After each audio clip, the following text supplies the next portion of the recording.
I hope they make the playoffs. Well, they got some work to do. Eighth place? They're in 8th place. They'll make their push. They got this. Always supportive. But play better. Yeah. What's going on? Your beard looks short. Did you shave? Oh, dude, I shave. I go back and forth all the time. I shave it off. I shorten it up. Yeah, it's only long when I was in Korea playing. Can you guys hear me okay? Yes. Because I can do this real quick. You're a streamer. No, I had a podcast. Podcast. Oh. There's like 100 episodes on our podcast. Oh. We broke down the Lotte Giants every single week. We had a lot of fun. We did. It was good. Maybe you should be the one interviewing us. Oh, no. No, not especially not if we're talking about current KBO stuff. I don't keep up enough to be able to interview you guys about that stuff. What's in the back with all the baseballs and stuff? Oh, I got my 2016 Reds Pitcher of the Year award. One of my Korean All-Star awards. What else I got in here? One second. There we go. Should I just hold this one up during the interview? Yeah. We'll put that one up front and center. What else we got in here? We got some fun stuff in here. So these are the bottles we popped when we went to the playoffs. And so the ones you spray up in the air everywhere. And then, yeah. So me and Deho on the front.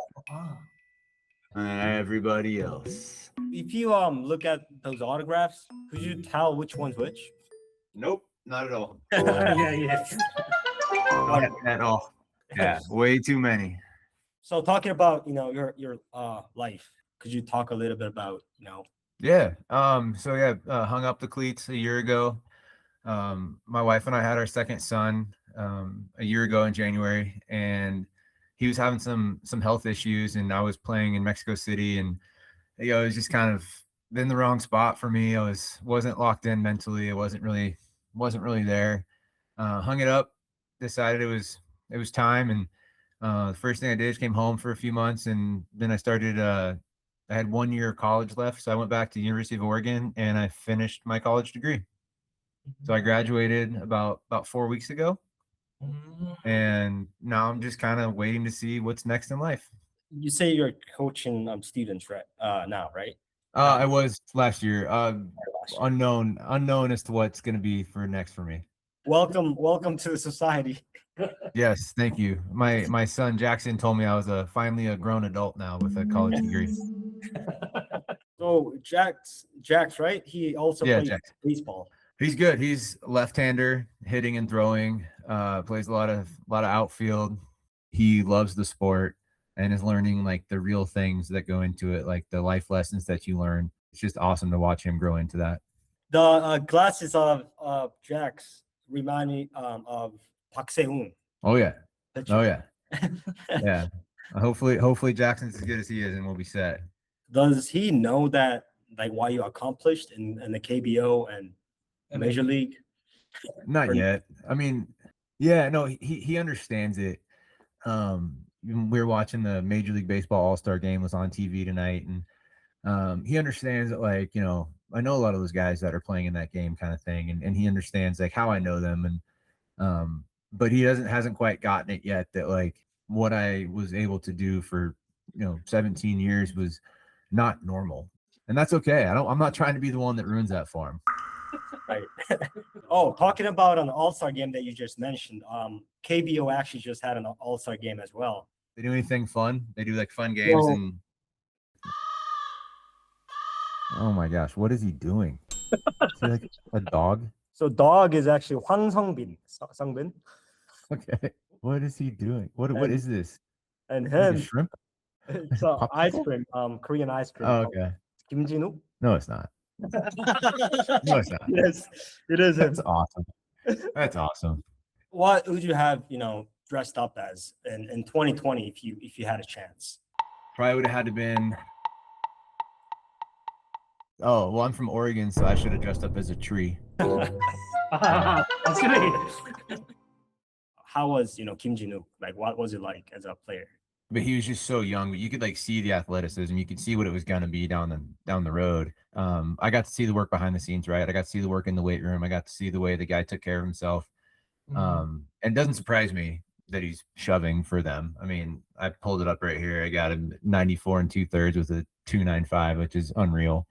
We talk a lot about mentality and a lot about pitching and all this kind of stuff, but he liked to think that you had to pronate your changeup. And I was trying to tell him you don't have to pronate. You can cut your changeup and you can it's seam shift wake and it'll take the ball and it'll actually turn it the other direction and all these things. But yeah, it doesn't surprise me that he's doing what he's doing now. He just needed some birthdays. He needed some more time in the weight room. He needed some time to just mature into the game. You know, you're asking a teenager to jump into the KBO and go be awesome. And yeah, sure, it happens from time to time, but like it takes a little time for those guys to get seasoned. But yeah, that's awesome. Proud of him. I didn't realize I haven't looked at these numbers in a while. He's shoving. That's awesome. Nagyunan, he's doing well again this year. Oh, Nagyunan. Yes. Oh. Yeah, it's awesome to see. I mean, I was a huge like Kim Longjun fan just because we spent a lot of time together at the field. You know, we even would go got coffee a little bit away from the field at times too. He was just awesome because he just like to be thrown into the closing role, to be put in at the end of the game. It takes just a special kind of person because like the game's on you. And to watch him kind of learn that role and be a part of that in his first real full season as the closer, it was really cool to watch him grow. So spent a lot of time with him, just organically, I guess. I liked him better with the long hair, but 잘라가지고. Yeah, we also think long hair was better. it just was. I don't know. It's just kind of his thing. It's like if I, with the random times I showed up with no beard, people were just like, "Who's this guy?" You know, it just makes them uncomfortable. I'm sure. Yeah, those guys would go to when we were on the road, they'd go out to they'd go get coffee and go play video games at night all the time.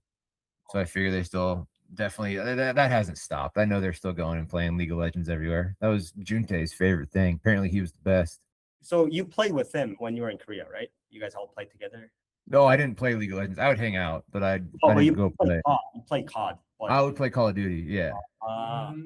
We always had a foreign group, and so a lot of the foreign pitchers we'd play to Call of Duty at night together. So who did you play with the most? Yeah. Aaron Brooks actually was probably the most. Am I allowed to say his name on here? Yes, yes. Yes. Okay. And so I played with him a lot, and then Chad Bell, works up all. We were always kind of the main group that would play pretty much every night after the games would end. So we had a couple of games where we streamed on Twitch, played some MLB The Show on Twitch, we played some Call of Duty on Twitch. Just we were so bored. So talking about 2020, you did a lot, outside of the field, such as making a T-shirt for Juntei, or Yep. making a clapper and all that. Like, also the clapper that you made, the fans still use it, and As they should. As they should.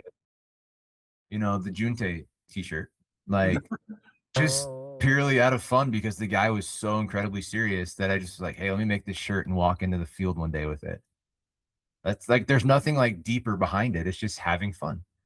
The gong, remember the gong that got banned after one game? Yes. Yeah. So we ended up actually, everybody on the team signed it, and it should be in the Lotte clubhouse still. I think we were playing NC maybe, and they flipped out, and they were so mad that we had it. So mad. It was Jeonjunu. It was Jungkook. Okay, the world star himself. Anyway, he hit the home run, came in, hit the ching, and then like their dugout was like flipping out, and we were just like, we're just having fun, guys. Like, what are you getting mad about? I don't know why you guys are so mad. And so yeah, I think the next day I brought the clappers out and just. Oh, that's why the clappers came out. Yeah. Well, that was out of sarcasm. Went to the Kupang marketplace and just ordered so many that I had to do something with them. We weren't allowed to touch hands in the dugout because of COVID. I brought the clappers out so we could all touch hands without touching hands. And then it just turned out to be a really funny, and like the guys made so much fun of me for it. I know they had to have. What was the reason for you to kind of? I don't know. I was bored. How can I have fun? You know what I mean? I think one of the best things about being a good teammate is just having a relationship with your teammates and learning about the dudes and like having fun. We're living in this beautiful country, playing this game that we absolutely love in the middle of this terrible pandemic. And it was like, we're the only bright spot right now. We're the only sport really going. Everyone has to stay at home to watch our games. We can't even high five in the dugout. Like, how can I make this fun? And so I spent way too much money on that ching and brought it in and was just like so excited about it for just 2 hits and then we're done. Oh, wow. When you were coaching those, players, was there anything that you learned while you were playing, in Lotte? Yeah, there's actually like a foundational lesson that I learned when I was in Korea. We don't have enough time here to tell the whole story, but we'll go for it anyway. It's kind of a long one. Is it all right if I just tell it? Yes, Cool? yes. Okay. So I walk into the weight room. I don't remember exactly what time of year it was. It was in 2020, and it was like 95 degrees inside the weight room, and it was just really hot. I asked about the air conditioning, and I go over and put my hand up on the air conditioning vent, and it was hot air blowing out. And so I asked my translator, I said, hey, is there any way you can check on this? Like, I'm getting ready to work out. I don't want to pass out in the weight room. So HVAC guys come in, maintenance guys come in, everybody comes in and checks out the air conditioning unit. And then like the director of operations for the stadium comes in and grabs me with my translator, and he says, the air conditioning unit is not broken. It just didn't work. And I was like, I know I don't think everything this culturally, like I don't think the same way all the time, but can you repeat that? And he's like, yeah, it's not broken, it just doesn't work. And I was like, I'm sorry, but I can't understand that. And he goes, the air outside is just too hot, so when it goes through the unit's just not powerful enough to cool the air down by the time it gets you guys here in the weight room. So the machine itself is working great, it just isn't going to work very well today because the air is too hot. And I was like, okay. And we're talking about 2020. So I was actually having a really good baseball season. The next time I pitched, didn't go very good. I think it was one of the very few bad games I had that year, later in the year. And I sat down in my chair. Translator comes, sits down right next to me. Leo's like, hey, you okay? And I just looked at him, said, yeah, dude, it's not broken. It just didn't work. And he did exactly what you're doing right there. He started laughing, but like it was like that small lesson of like, yeah, dude, whatever that was I just did on the field, nothing's broken. It just didn't work today. And so my lesson that I try to pass forward to younger guys is like, when you know nothing's broken, like don't try to change everything just because you had one bad day. You don't need to reinvent yourself just because you had one bad day. I didn't need to go change who I was as a pitcher just because I had one bad day. It sucks in the moment, but like that's okay. Because I just got to stay focused on the next task. I got to get ready for the next game. And so I can't dwell on that bad one. When it wasn't broken, it just didn't work. Oh, that's a life lesson. Oh yeah. And all from an air conditioning unit in the dungeon of Sajik Stadium. No windows down there. It's a dungeon. Did that situation kind of, help you? The traditional Korean pitching coach wants to change a lot of things between starts. Tell you all the things you did wrong. And I said, I'm not going to throw a bullpen between starts. And he was like, what do you, and I was like, nope, I'm not going to throw a bullpen. I was like, if I throw a bullpen, I'm going to overthink it and I'm not going to do great. And I'm going to make changes that don't need to be made. I was like, and I'm not going to throw a bullpen. And he was not happy about it, but like respected it. And then I went out and pitched great again. And he was like, okay, I understand. But I had to earn that right. I had to earn the ability to skip a bullpen. And honestly, basically the whole second half of that season in 2020, I didn't throw bullpens between starts anyway. It's a life lesson. It's a pitching lesson. It's a fine line to walk to because there is times where it is broken and it does need fixed. This is what it is, but it was one that I still use to this day. I think I told that story to someone last week, actually. After the COVID, were you shocked, to see the fans back again, or the crowds and everything? It was awesome. I got a chance to see a little bit of it in 2021, right? But then back in 22 and 23, it was like amazing. It was absolutely amazing. People always ask me, what's the difference between MLB and KBO? I get that question all the time, and I always tell people, like, honestly, it's like the interaction with the crowd. It's the cheermaster, the cheerleaders leading the crowd, the people just eating food, drinking, having fun, dancing, jerseys. Like, it's just different. To get a chance to actually experience all that was really cool. Probably the coolest game I actually got a chance to start was Ideho's final game. And that was like a whole nother level of like fan interaction and awesomeness to be a part of. So I'm really grateful for that I was able to come back multiple times, get a chance to experience that. Mostly what we did in off days in Busan was just like pick a new neighborhood and just go like taxi there and then just like walk around, go check things out, go be a tourist, go see what the beauty it has to offer. I can't remember all the names, but we went to a lot of the different tops of mountains and got a chance to just see all the sights, all the views. Busan was interesting because even me as the foreigner, like if I went out to eat anywhere, people always recognized me. People always knew who I was. Yeah, there's not one specific real place. Just like honestly, just like all of it. I know it's not going to be soon, but do you have any plans to come to Korea? No, not yet. Do not want to travel that far with a 1.5-year-old. That sounds like hell to me. We really do. Once my younger son gets older, so once it's easier to travel with him, we really do want to come back and spend some time. Because I was there for work, I wasn't there for travel.